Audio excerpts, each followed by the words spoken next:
नमस्कार, हुनबिल टीवी देख रहे हैं आप। मैं हूं आपके साथ विशालगढ़। खबरों की शुरुआत करेंगे। निकाय चुनाव में जीत हासिल करने के लिए बीजेपी एडी चोटी का जोर लगा रही है और ऐसे में पार्टी के स्टार प्रचारक और सीएम पुष्कर सिंह धामी एक दिन में 2 से 3 जनसभाएं करते हुए नजर आ रहे हैं।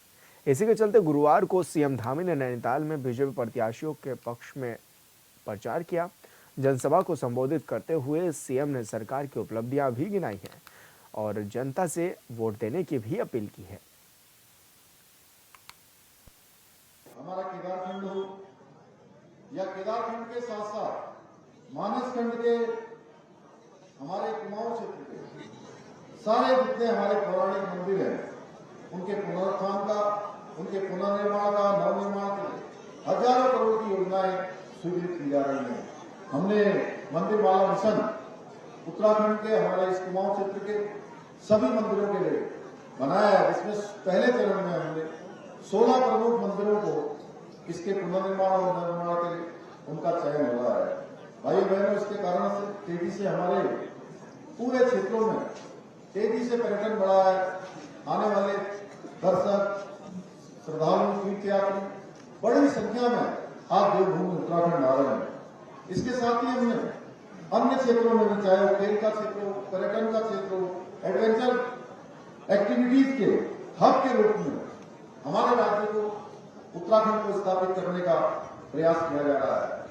मैं आप सबको बताना चाहता हूं कि इस वर्ष हमको राष्ट्रीय खेलों की मेजबानी का अवसर मिला है और ये अवसर हमारे लिए बहुत बड़ा अवसर है, जिसका आने वाले 28 तारीख को हमारे प्रधानमंत्री जी देहरादून में राष्ट्रीय खेलों का शुभारंभ करने वाले हैं, जिसमें पूरे देश से 10,000 से भी ज्यादा खिलाड़ी भाग लेने वाले हैं और उन 10,000 खिलाड़ियों का हम सब उत्तराखंड वासियों को स्वागत करना है और उसका जहां उद्घाटन समारोह, शुभारंभ समारोह देहरादून में होगा, वहीं उसका समापन समारोह हमारे इसी नैनीताल जिले के गोलापार स्थित हल्द्वानी के स्टेडियम में होगा। भाइयों बहनों, आज जहां अनेक गतिविधियां आगे बढ़ रही हैं, इसी क्रम में आज नैनीताल, भीमताल, भवाली क्षेत्र में सड़क का क्षेत्र हो, स्वास्थ्य, पेयजल एवं इससे जुड़ी हुई अनेक परियोजनाओं पर तेजी से काम चल रहा है। जहां एक और बलिया नाले की पहाड़ी की हमने ट्रीटमेंट का काम यहां पर प्रारंभ हुआ है और ट्रीटमेंट के साथ साथ उसका सौंदर्यीकरण भी, सुधारीकरण भी, और जो धनराशि विभाग ने हमसे और उसकी जरूरत बताई थी, वो धनराशि भी हमने स्वीकृत कर दी है। अन्य राशि भी स्वीकृत की है। इसके साथ ही आपने देखा होगा मेट्रोपॉल जो शत्रु संपत्ति थी, राज्य सरकार ने उसको अब एक बड़ी पार्किंग के लिए भारत सरकार से अनुरोध किया था। भारत सरकार ने वह भी हमारी स्वीकृति प्रदान की है। सीवर ट्रीटमेंट प्लांट का कार्य भी यहां पर प्रारंभ हुआ है। डीएसपी कैंपस, गर्ल्स हॉस्टल की सुरक्षा द्वार का कार्य हुआ है। नैनीताल शहर के 62 आंतरिक मार्गों का सुधारीकरण का कार्य हुआ है। विधायक जी ने अभी उसके बारे में बताया। अभी 19 करोड़ की धनराशि उसके लिए स्वीकृत हुई है, अन्य धनराशि भी उसके लिए स्वीकृत हो गई है। नैनीताल शहर के 7 चौराहों का चौड़ीकरण एवं सौंदर्यीकरण का कार्य आप सबके समक्ष है, आप सब देख रहे होंगे। झील के चारों ओर रेलिंग का कार्य, नैना देवी मंदिर को मानसखंड मंदिर माला में शामिल करके उसके सौंदर्यीकरण के कार्य को भी आगे बढ़ाया जा रहा है। नैनीताल के रेमजे रोड का सुधारीकरण का कार्य हो, डीएम आवास तक या लोअर माल रोड के ट्रीटमेंट का कार्य, अशोक कार पार्किंग एवं तल्लीकाल कार पार्किंग हेतु भी धनराशि स्वीकृत हो गई है। नगर पालिका नैनीताल को पूर्व में 11 करोड़ एवं वर्तमान में लगभग 2 करोड़ 10 लाख रुपए की धनराशि और भी प्रदान की गई है। पाषाण देवी मंदिर के पास भी सुरक्षात्मक कार्य किए गए हैं। ठंडी सड़क का सौंदर्यीकरण का कार्य किया गया है। वर्ष 2002 के बाद नैनीताल शहर में सभी आंतरिक सड़कों का अब सुधारीकरण 2002 के बाद आगे हो रहा है। ऐसे अनेक कार्य आगे बढ़ाए जा रहे हैं। मैं आप सबको बताना चाहता हूं, इसके अतिरिक्त जहां नैनीताल और कैंची धाम में पार्किंग निर्माण की दिशा में कार्य गतिमान है, वहीं नैनीताल के गेठिया में 100 बेड की क्षमता वाले मानसिक चिकित्सालय के कार्य का निर्माण कार्य भी प्रगति पर है। मुझे याद है पिछले वर्ष अप्रैल माह में मैंने यहाँ आकर बहुत सारे कार्यों का लोकार्पण किया था। इसके साथ ही 134 विकास कार्यों का शिलान्यास भी किया था। उनमें से बहुत सारी योजनाओं का वर्तमान में तेजी से काम चल रहा है। इसके अतिरिक्त यहाँ पर होम स्टे योजना, लखपति दीदी योजना और सौर स्वरोजगार योजना जैसी अनेक योजनाओं के माध्यम से प्रदेश के युवाओं को, किसानों को, मातृशक्ति को स्वरोजगार और रोजगार से जोड़ने का लगातार प्रयास किया जा रहा है। इतना ही नहीं, हमारी सरकार उत्तराखंड के जो सांस्कृतिक मूल्य है, डेमोग्राफी है, उसको संरक्षित रखने के लिए संकल्पबद्ध होकर काम कर रही है। धर्मांतर रोधी कानून हमने बनाया है, दंगा रोधी कानून हमने राज्य के अंदर लागू किया है। लैंड जिहाद और खून जिहाद के खिलाफ कड़ी कार्रवाई करनी हुए देश में सबसे पहले केवल मुझे नहीं, मंच पर बैठे हुए लोगों को नहीं, आप सबको, पूरे उत्तराखंड वासियों को एक गौरव प्राप्त हो गया है कि देश की आजादी के बाद जो बाबा साहब भीमराव अम्बेडकर जब संविधान बना रहे थे, उस संविधान में उन्होंने संविधान के अनुच्छेद 44 में उसका प्रावधान किया था कि देश के अंदर रहने वाले सभी वर्गों के लिए, सभी पंथों के लिए, सभी जातियों के लोगों के लिए एक समान कानून देश में रहने वाले सबके लिए होना चाहिए। भाइयों बहनों, बाबा साहब के सपनों को धरातल पर उतारने का काम सबसे पहले उत्तराखंड की भारतीय जनता पार्टी की सरकार ने किया।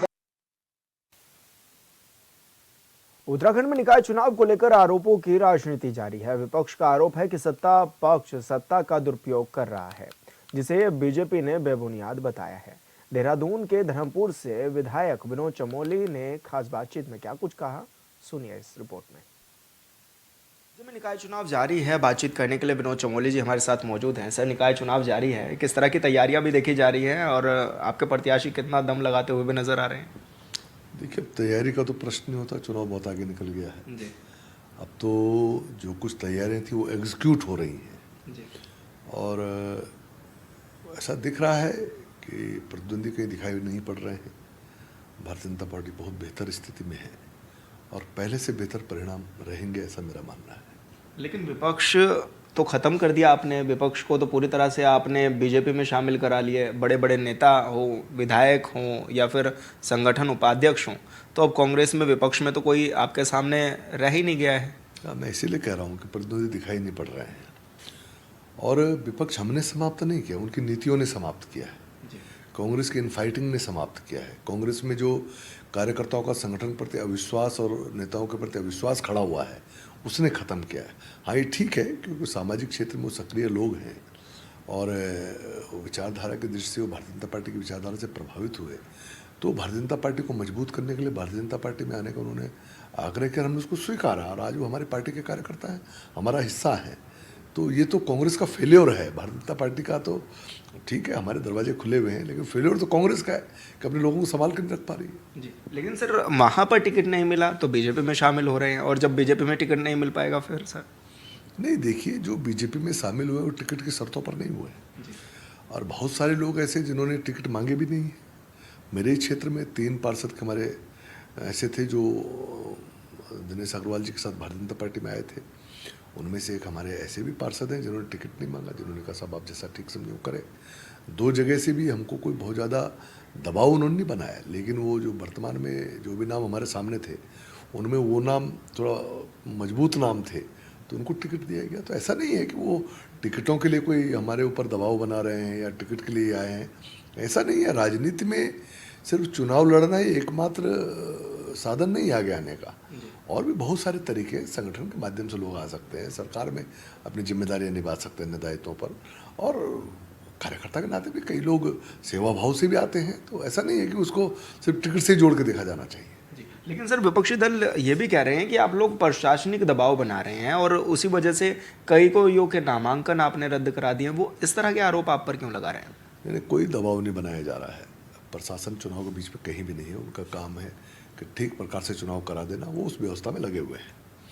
जहाँ तक नामांकनों के रद्द होने का प्रश्न है, तो देखो कुछ नियम हैं, उन नियमों का पालन अगर कोई व्यक्ति नॉमिनेशन में नहीं करेगा और सामने वाला कोई सतर्क व्यक्ति है, कोई होशियार व्यक्ति है और उसको चैलेंज करता है, तो निश्चित तौर पर निर्णय लेना पड़ेगा। जो निर्वाचन है उसको निर्णय लेना पड़ेगा और उन निर्णयों के अधीन वो उस पर निर्णय हुए और कुछ लोगों नामांकन रद्द हुए। वे चाहते हैं अगर हमारी तरफ से कोई गलतियां होती तो उसको उजागर करते और उसके ऊपर भी कंप्लेंट करते, तो उसमें वो निर्णय होते। लेकिन कांग्रेस तरफ से कोई कंप्लेंट आई नहीं, या हमारे लोगों ने गलत किया नहीं, दो ही बातें हैं। उनके लोगों ने गलत किया और उसकी हम लोगों ने कंप्लेंट की तो उसमें रद्द हो गया, तो उसमें सरकार बीच में कहाँ से आ रही है? वो तो निर्वाचन प्रक्रिया है उसका। आप विधानसभा का चुनाव कराइए और आप तथ्यों को छुपाएंगे और गलत ढंग से अगर नॉमिनेशन करेंगे तो विधायक का नॉमिनेशन कैंसिल नहीं होता है क्या? विधायक का नॉमिनेशन कैंसिल होता है, तो उसमें प्रशासन कहाँ से बीच में आ जाता है? एक निर्वाचन प्रक्रिया है। जब से चुनाव डिक्लेयर हो गया है, ये पंचस्थानीय निर्वाचन का दिन चला गया है, अब उनके पास जो भी नॉर्म्स हैं, जो भी नियम कानून हैं, वो उसका पालन करते हुए अपना काम को आगे बढ़ा रहे हैं। उसमें कांग्रेस के लोगों के नाम रद्द हो रहे हैं तो ये भी फिर एक बार कांग्रेस फेल हो रहा है। हमने क्या करना उसमें? कांग्रेस को देख के नामांकन कराने चाहिए थे। जी, तो क्या लग रहा है सर, कितना आश्वस्त हैं आप, कितना मार्जिन आपको लग रहा है कि इस बार जीत का रहेगा आपका देहरादून से मेयर का? देखिए, मैं समझता हूँ कि एक बड़ी जीत की ओर हम आगे बढ़ रहे हैं। पिछली बार हम लोग लगभग 36,000 से जीते थे, इस बार 50,000 से ऊपर जितना तो तय है, लेकिन जिस तरह मेरे लोगों से बातचीत हो रही है, मुझे 80,000 1 लाख के बीच की जीत दिखाई पड़ रही है। जी, लेकिन सर जो आपके क्या बागी हैं वो नहीं अब मैदान में कुछ खेल बिगाड़ेंगे क्या? क्योंकि 50 से ज़्यादा बागी भी बताए जा रहे हैं आपकी पार्टी में। देखिए, हमारे यहाँ भी हैं लोग जो कि चुनाव लड़ रहे हैं, पार्टी के कार्यकर्ता थे, उनका निष्कासन हो चुका है। लेकिन भारतीय जनता पार्टी का जो वोटर है, जो समर्थक है, जो मतदाता है, आप जानते हो कैडर बेस होता है, वो पार्टी के लिए समर्पित होता है, व्यक्ति के लिए समर्पित नहीं होता, बल्कि उनका निर्दलीय लड़ना ही उनकी साख को ख़त्म करता है। जो साख उन्होंने भारतीय जनता पार्टी में रहते हुए अपनी बनाई थी और जनता में जो उनकी एक्सेप्टेंस थी, उनकी एक्सेप्टेंस उनके नाम से नहीं थी, उनकी एक्सेप्टेंस भाजपा के नाते थी। आज क्योंकि भाजपा से बाहर हो चुके, उनका निष्कासन हो चुका, जो उनकी अपनी थोड़ा बहुत भी रही होगी वो भी चली गई, तो मैं समझता हूँ उनको भारी नुकसान हुआ है और पार्टी को इससे कोई नुकसान होने वाला नहीं है। धन्यवाद सर, हॉर्नबिल टीवी से बातचीत करने के लिए। विनोद चमोली जी को आप सुन रहे थे, जो कि तमाम विषयों पर हमारे साथ बातचीत कर रहे थे। हॉर्नबिल टीवी के लिए देहरादून से विशाल। उत्तराखंड में 4 धाम यात्रा के लिए प्राधिकरण बनाने की तैयारी की जा रही है, जिसकी सीएम धामी भी घोषणा कर चुके हैं। साथ ही पर्यटन विभाग प्राधिकरण की व्यवस्थाओं को लेकर निरंतर कार्य भी कर रहा है, जिसको लेकर पर्यटन मंत्री सतपाल महाराज का कहना है कि प्राधिकरण में यात्रा के दौरान संचालन में किस तरह की सुविधा होनी चाहिए, इस पर मंथन जारी है।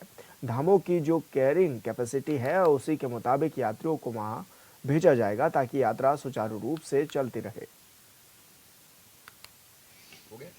प्राधिकरण के अंदर जो यात्रा के संचालन को देखा जा रहा है कि संचालन के अंदर सुविधा दी जाए और कैरिंग कैपेसिटी जो जहां की है, जिस धाम की है, उस कैरिंग के सब कैपेसिटी के मुताबिक लोग पहुंचे, लोगों को सुविधा मिले, यात्रा सुचारू रूप से चलती रहे, ये हमारा कहना है। और इसी के लिए जो है पहले आनंदवर्धन जी ने एक मीटिंग ले ली है, उसके बाद फिर मैं मीटिंग लूंगा और इसमें सभी के जितने भी स्टेक होल्डर्स हैं उन सबके सुझाव लिए जाएंगे, चाहे ट्रांसपोर्ट वाले हों, चाहे सभी लोग हों। और हमारा ये मानना है कि जो ट्रांसपोर्ट अथॉरिटी के लोग हैं और ट्रांसपोर्ट में जो काम करते हैं, वो जीएसटी का बिल हमारे उत्तराखंड में काटें।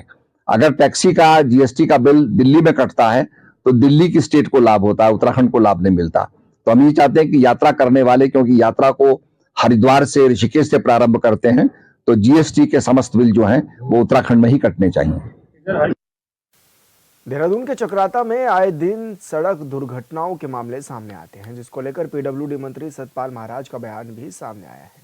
मंत्री का कहना है कि चक्राता में पैराफिट और क्रैश बैरियर बेतरतीब लगे हुए हैं। सतपाल महाराज ने कहा है कि बहुत जल्द ही व्यवस्थाएं सुधार दी जाएंगी।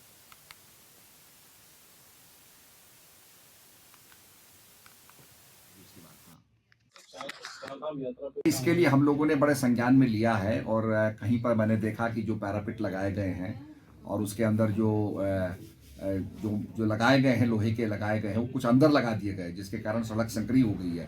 चक्रोता में गया था तो वहाँ ये समस्या मेरे सामने आई थी। क्रैश बैरियर्स जो है वो अंदर एक्सटेंड करके लगा दिए गए हैं, उस पर भी मैंने बात उठाई है। और जहाँ पर मैं समझता हूँ कि जो ड्राइवर चला रहे हैं उनको ज़रा संभल करके चलाना चाहिए, और मैं समझता हूँ कि नशे का उपयोग ना करें और ज़रा कॉशियसली हम चलाएं, क्योंकि लोगों की जान बहुत कीमती होती है और उसकी सुरक्षा बहुत ज़रूरी है।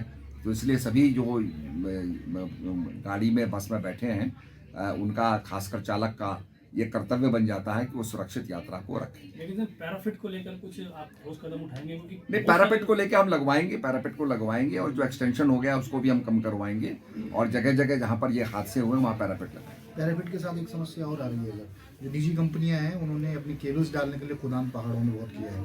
अब वहाँ गाड़ियां धंस रही हैं, ऊपर से उन्होंने मिट्टी डाल दी है, गाड़ी जैसे साइड में जाती है धंस जाती है। उत्तरकाशी में एक घटना भी सामने आई थी। नहीं, अगर ये ऐसी चीज़ आई है तो उसका हम समाधान करेंगे और उसका मैं संज्ञान में इसको लूँगा, इसमें विचार करेंगे।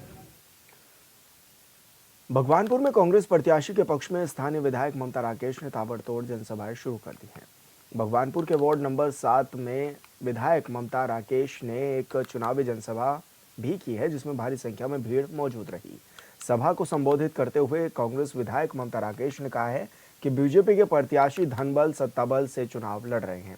इस दौरान कांग्रेस प्रत्याशी गुलबहार ने जनता से वोट की अपील करते हुए कहा है कि वो बुनियादी सुविधाओं को ध्यान में रखकर जनता की सेवा करेंगे।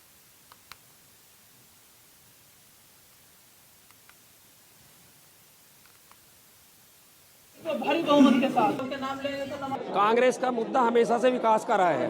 विकास के नाम पे चुनाव लड़ रहे हैं।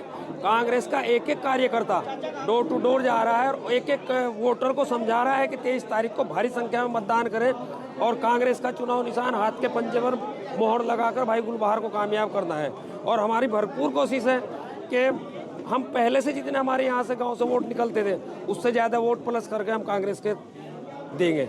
के चैनल के माध्यम से मैं ये संदेश देना चाहता हूँ कि शांतिपूर्वक चुनाव करें। किसी भी तरह का मतदान में कोई कहीं गड़बड़ी हो उसे शांतिपूर्वक से निपटाए और अपना वोटिंग परसेंटेज जितना हो ज़्यादा से ज़्यादा करें। विकास के नाम पर कांग्रेस चुनाव लड़ रही है। मैं सभी स्वर समाज के लोगों से अपील करना चाहता हूँ कि 23 तारीख को आने वाली 23 तारीख को कांग्रेस पार्टी के सामने वाले पंजे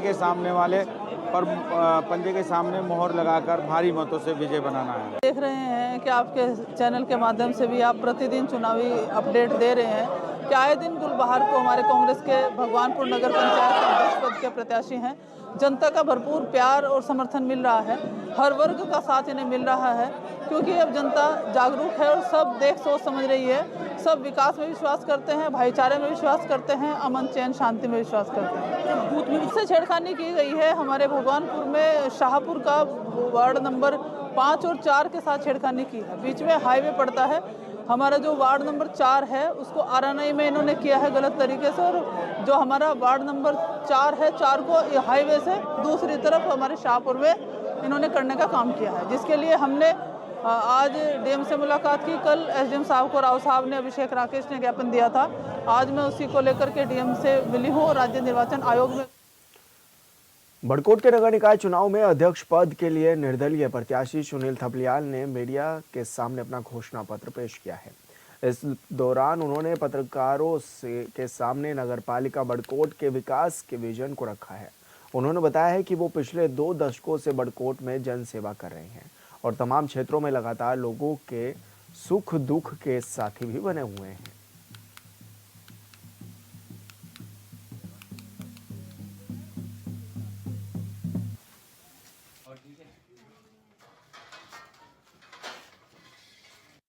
जी, मैं पहले तो आपके चैनल सभी चैनलों को मैं सादर प्रणाम करता हूँ और कहीं ना कहीं जो है देवतुल्य जनता नगर पालिका बड़कोट की बुजुर्ग महिलाएं, माताएं, बहनें, वो बुजुर्ग जो गण हैं उनका बड़ा सहयोग और समर्थन मिल रहा है। और कहीं ये जो आज की डेट में निर्दलीय प्रत्याशी के रूप में उतरने के पीछे मेरी मंशा ये है कि पत्रकारिता के साथ साथ हम लोग देखते हैं कि समाज की जो पीड़ा होती है वो हमारा जो अखबार और चैनल है वो सिर्फ एक शिकायत का माध्यम है। तो कहीं ना कहीं जनता की पीड़ा के साथ साथ हम लोगों ने उसको अपनी पीड़ा समझ करके हमने आंदोलन भी किए हैं। और मैं क्योंकि छात्र राजनीति से जुड़ा रहा, महामंत्री रहा हूँ डिग्री कॉलेज में और 98 में मैं छात्र संघ अध्यक्ष भी रहा हूँ अखिल भारतीय विद्यार्थी परिषद से। तो आज की डेट में लगातार जो है पत्रकारिता के साथ साथ समाज के लोगों की सुख दुख का साथी रहा हूँ।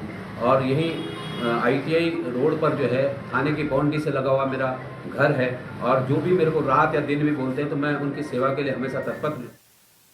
शिवालिक नगर पालिका परिषद में कांग्रेस पार्टी के अध्यक्ष पद के प्रत्याशी महेश प्रताप राणा ने जनता से सीधे संवाद कर अपनी प्राथमिकताओं को गिनाया है और साथ ही उन्होंने यह भरोसा भी दिलाया है कि चुनाव में जीत हासिल करने पर वो हर वर्ग की समस्याओं का हल करने और विकास कार्यों को प्राथमिकता देने के लिए पूरी प्रतिबद्धता के साथ काम करेंगे।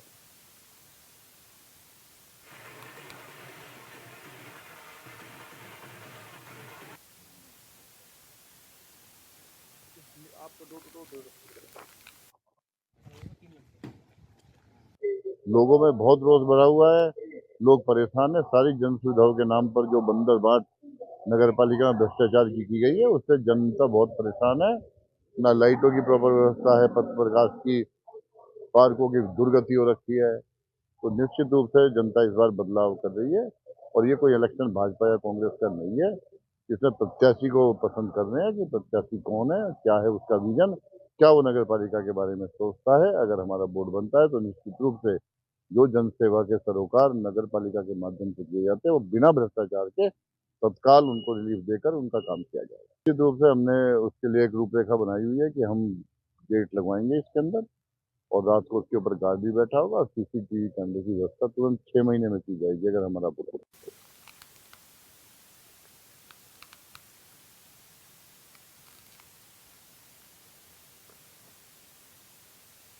हरिद्वार में ज्वालापुर पुलिस और एसटीएफ की संयुक्त टीम ने देर रात नहर पटरी मार्ग पर बदमाशों के साथ मुठभेड़ की है।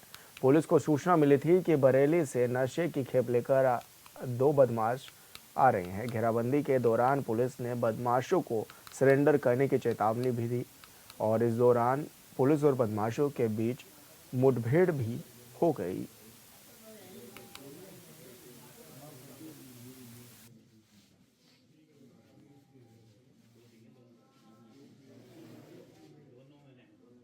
एक बुलेट मोटरसाइकिल जो बिना नंबर प्लेट की थी, उसमें नंबर खुर्चे हुए थे, उसको पुलिस के द्वारा रोकने की कोशिश की गई। उसमें 2 व्यक्ति सवार थे जिन्होंने पुलिस से भागने की कोशिश करी। पुलिस ने जब उनको रोकने का प्रयास किया, उनके द्वारा पुलिस पर फायर किया गया और फायर करते हुए वो लोग रेगुलेटर पुल की ओर को भागे थे। पुलिस के द्वारा उनका पीछा किया गया और उन्हें न्यूट्रलाइज करने के लिए पुलिस ने जवाबी फायर पर एक व्यक्ति जिसका नाम नजाकत है, उसके पैर में गोली लगी थी, उसको तत्काल हॉस्पिटल में ले जाया गया और उसका जो चेकिंग के दौरान ये पता लगा कि ये स्मैक की यहाँ तस्करी करने आए थे और नजाकत ये बरेली का रहने वाले हैं और इसका जो साथी है वो भी बरेली का है, वो अभी फरार चल रहा है और उसकी चेकिंग अभी चल रही है कॉम्बिंग के। मुझे उम्मीद है कि हम जल्दी ही और फिलहाल इस बुलेटिन में इतना ही। आप देखते रहिए हॉर्नबिल टीवी। नमस्कार।